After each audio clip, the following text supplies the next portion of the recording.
Halo parents, bagaimana kabarnya? Aku Putri. Kali ini aku akan membahas tentang mitos dan fakta seputar imunisasi. Stay tune terus ya.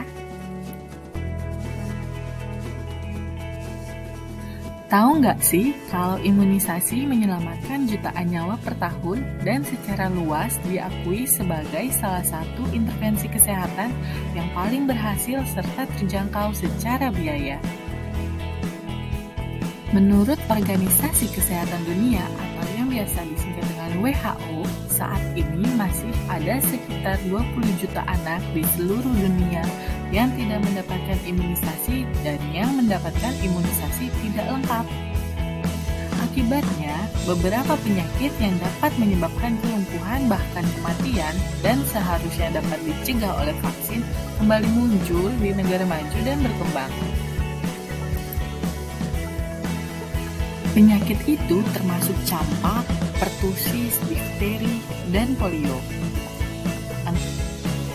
Antara tahun 1990 dan 2015, angka kematian anak di Indonesia dan negara-negara lain di kawasan Asia Tenggara turun sebesar 64%. Informasi yang andal diharapkan dapat meningkatkan pemahaman tentang manfaat imunisasi dan jumlah orang tua yang bersedia membawa anaknya untuk diimunisasi. Untuk itu, video ini menyajikan dan mengklarifikasi 7 pernyataan yang umum beredar di masyarakat tentang imunisasi. Yang pertama, bayi atau anak selalu mengalami demam setelah diimunisasi. Pernyataan ini tidak benar. Demam adalah reaksi pertahanan tubuh terhadap imunisasi yang diterima anak.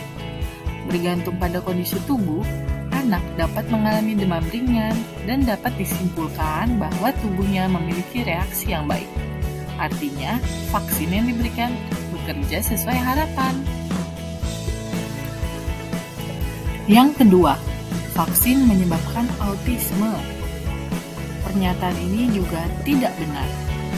Vaksin yang digunakan dalam program imunisasi nasional telah mendapatkan rekomendasi NITA, lulus prakualifikasi WHO, dan lulus uji bahan pengawas obat dan makanan.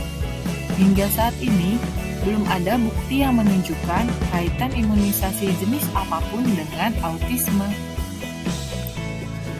Yang ketiga, kandungan vaksin membahayakan kesehatan.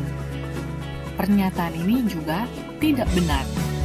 Vaksin mengandung beberapa bahan yaitu komponen utama vaksin, antigen, serta komponen tambahan yang termasuk zat penstabil, antibiotik, bahan pengawet, dan adjuvan.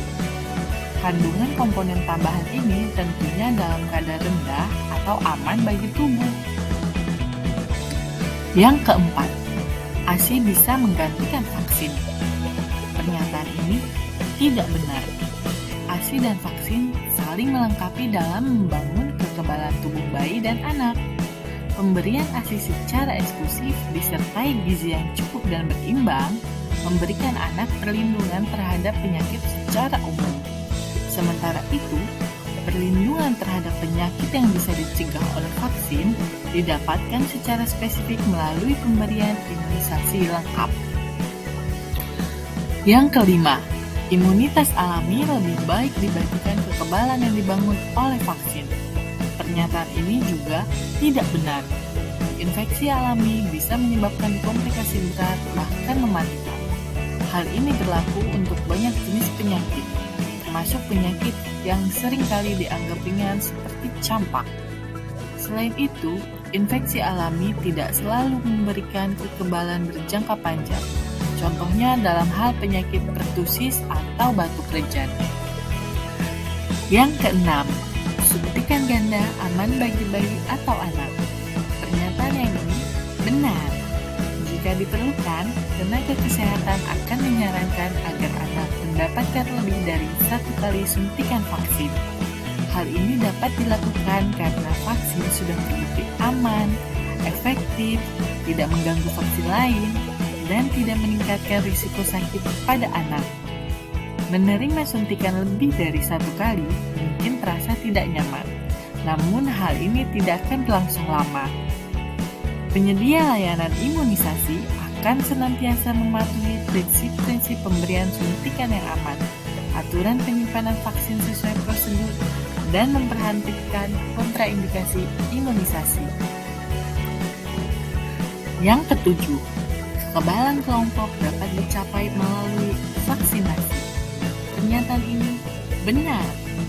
Program imunisasi mengenal konsep kekebalan kelompok yang hanya dapat dicapai apabila cakupan imunisasi cukup tinggi dan merata di masyarakat.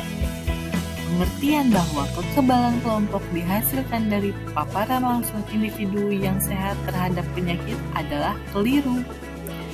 Jika proporsi populasi yang diimunisasi cukup tinggi, individu lain dari berbagai kelompok usia turut terlindungi secara tidak langsung.